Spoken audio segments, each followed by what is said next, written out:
अच्छा, फिर मैं तुम्हें पढ़ा था डायपोल मोमेंट। डायपोल मोमेंट है स्केलर क्वांटिटी और वेक्टर क्वांटिटी, जिससे मैं पूछूंगा वही बताएगा बस। बताओ वेक्टर क्वांटिटी पक्का। तो डायपोल मोमेंट को मैं पी से रिप्रेजेंट करता था, क्योंकि एक वेक्टर है तो इसके बाद दो चीजें होंगी, एक होगा इसका मैग्नीट्यूड और एक होगा मैग्नीट्यूड की वैल्यू है ना, charge, magnitude of charge multiply by direction क्या होती है, इलेक्ट्रिक डायपोल मोमेंट की डायरेक्शन क्या होती है, फ्रॉम नेगेटिव चार्ज टू,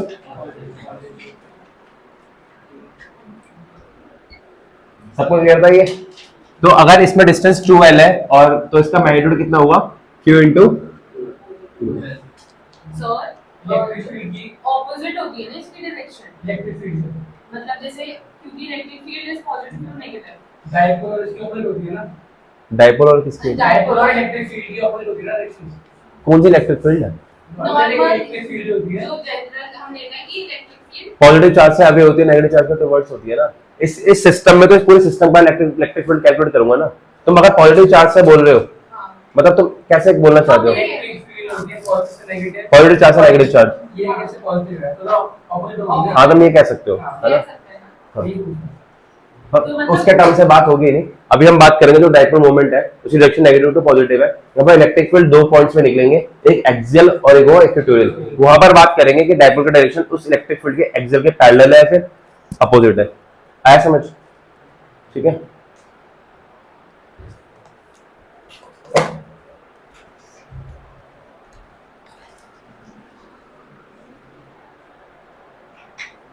ठीक है, अब मुझे एक बात बताओ, मैं तुम्हें बताया था कि इसके दो पॉइंट्स निकालने थे, दो पॉइंट्स में इलेक्ट्रिक फील्ड निकालते हैं, एक होता है एक्सियल पॉइंट, एक होता है इक्वेटोरियल, ठीक है।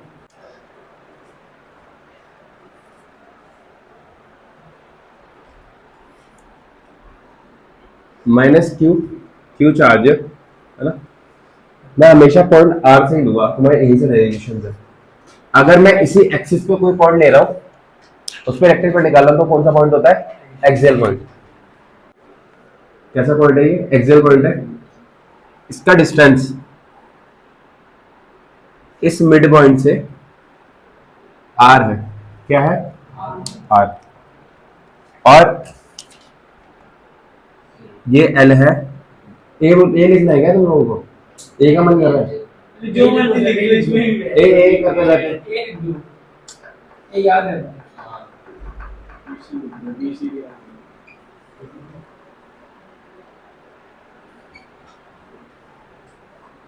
आगे समझ, ये भी ए है और ये भी ए है।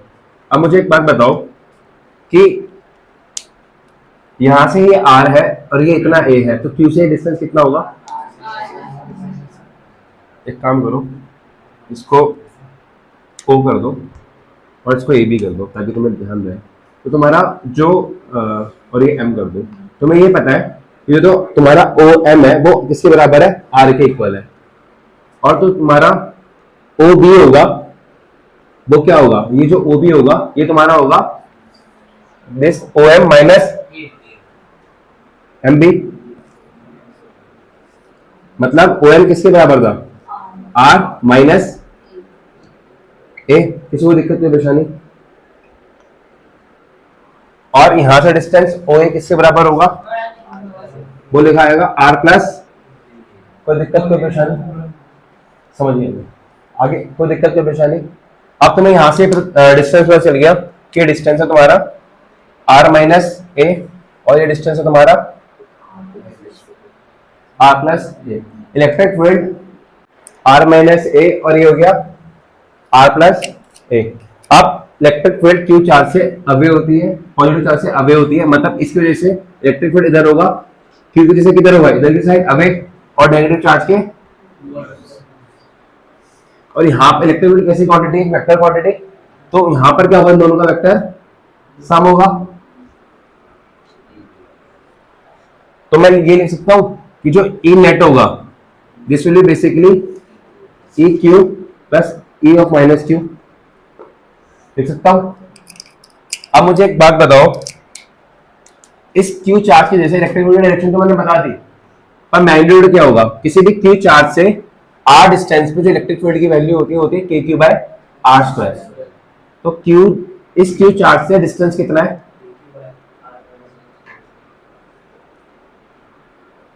हाँ ये डिस्टेंस कितना है आर माइनस ए, और चार्ज कितना है क्यू, तो के क्यू बाय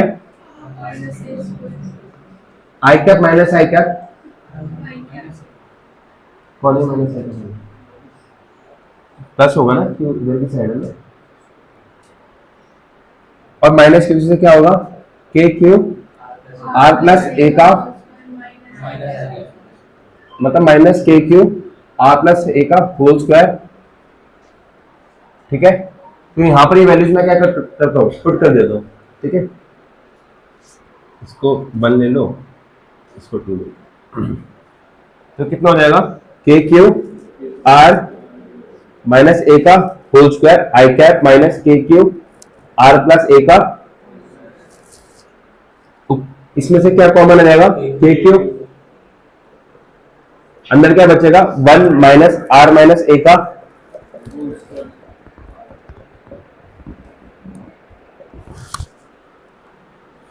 एलसीएम लेना तो आता होगा, यहां पर ये R plus A square R minus A square नीचे मल्टीप्लाई हो जाएगा, ये कितना हो जाएगा के क्यू आर प्लस ए का माइनस आर माइनस ए का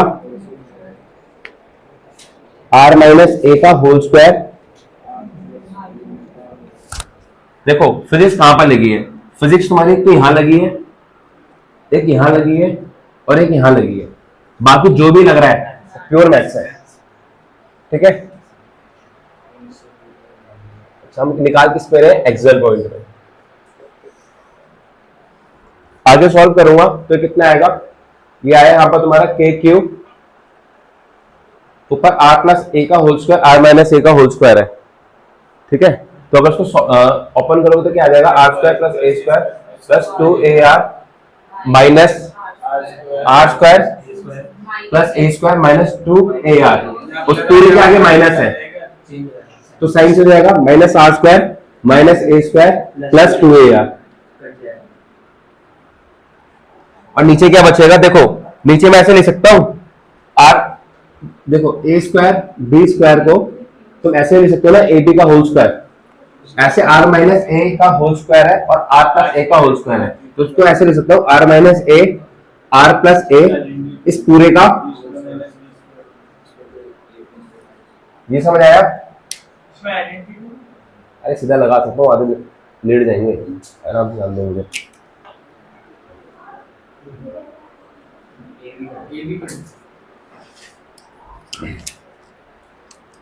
ठीक है, के क्यू यहाँ क्या बचेगा 4 ए आर, अच्छा यहाँ पर आई का तो चल ही रहा है,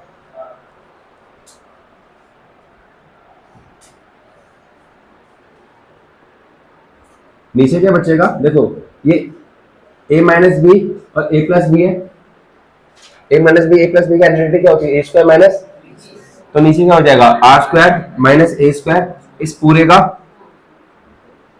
होल स्क्वायर। अब देखना थोड़ी अच्छी मैथ्स लगेगी, R square minus A square.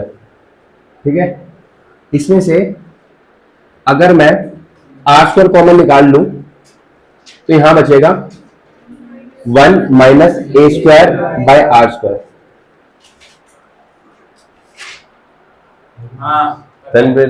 समझ आ गया, एक्सप्रेशंस भाई ठीक नहीं लग रहे, आ गया। ठीक है, R square 1 minus A square by, आगे समझ, आगे बढ़ो, पक्का ना, ये प्योर मैथ्स है ना। बाकी किसी को डाउट हो तो ऐसा भी कर सकते हो, यहाँ पर एलसीएम ले लो तो R square minus A square आएगा, नीचे डिनोमिनेटर में आर स्क्वायर होगा, आर स्क्वायर से आर स्क्वायर कट जाएगा, दोबारा से ऊपर नीचे जाएगी, आया समझ, है ना। अब देखो मैं इसमें से यही कॉमन निकालने वाला हूं,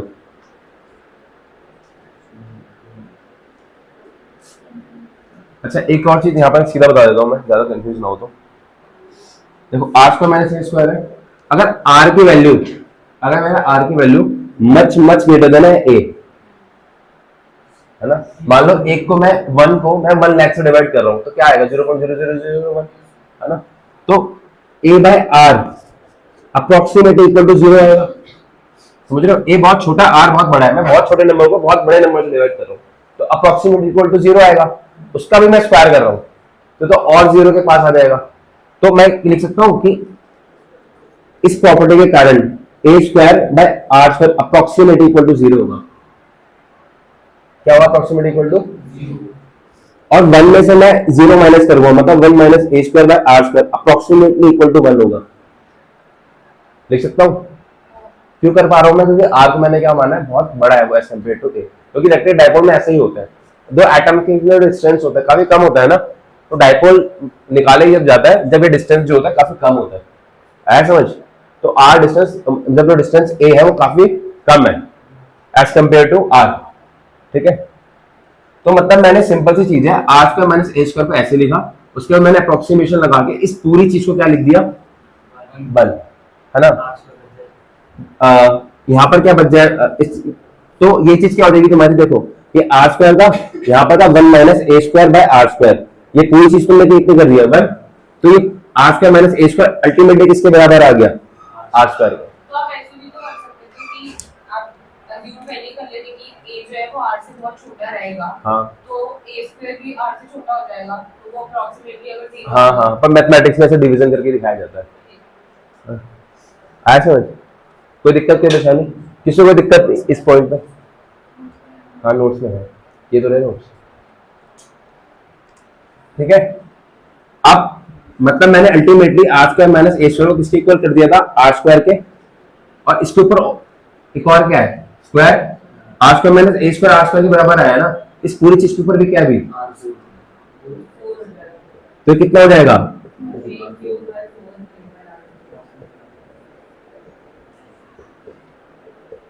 आर की पावर 4, और एक आर से एक आर कटेगा तो नीचे क्या बचेगा, आर क्यूब, तो ये कितना आ गया, के cube 4 k cube a by r cube, ठीक है। अब समझना, ध्यान से समझना, मैं क्या करने वाला हूं, 4 को मैं ऐसे लिख सकता हूं 2, 4 को लिखना 2 इंटू 2, तो मैं एक को तो यहां रहने दिया मैंने, और यहां कर दिया मैंने 2 क्यू इंटू 2a। ध्यान से समझना क्या करने वाला हूं मैं, इसका 2 मैंने एक अंदर ले गया, क्यू इंटू 2a, क्यों करा है समझना। डायपोल मोमेंट क्या होता है, डायपोल मोमेंट होता है, इसके लिए क्या होगा, q into 2a negative to positive, मतलब इस डायरेक्शन में तुम्हारा डायपोल मोमेंट p वेक्टर है, तो डायरेक्शन कौन सी है, आई कैप वाली, क्या यहाँ पर दिख रहा है, ये q इंटू 2a आई कैप असल में p वेक्टर है, दिख रहा है, तो ये चीज क्या आ गई, 2kp vector by r cube, आया समझ। तो अगर मैं एक्सिस पर अच्छा, तुम लोगों को पता है कि इलेक्ट्रिक फील्ड क्या है तुम्हारे एक्सियल पॉइंट में, 2kp बाय r क्यूब, मतलब ये वेक्टर और ये वेक्टर दोनों सेम डायरेक्शन में होंगे, ये वेक्टर क्या होंगे दोनों, इसका मतलब एक्सिस पे इलेक्ट्रिक फील्ड इधर की साइड है और डायपोल मोमेंट भी इधर की साइड है, मतलब एक्सिस पे इलेक्ट्रिक फील्ड की डायरेक्शन वही होती है जो डायपोल मोमेंट की डायरेक्शन होती है एक्सिस पे, आया समझ। कोई दिक्कत, कोई परेशानी, पक्की बात, आगे बढ़ू, ठीक है।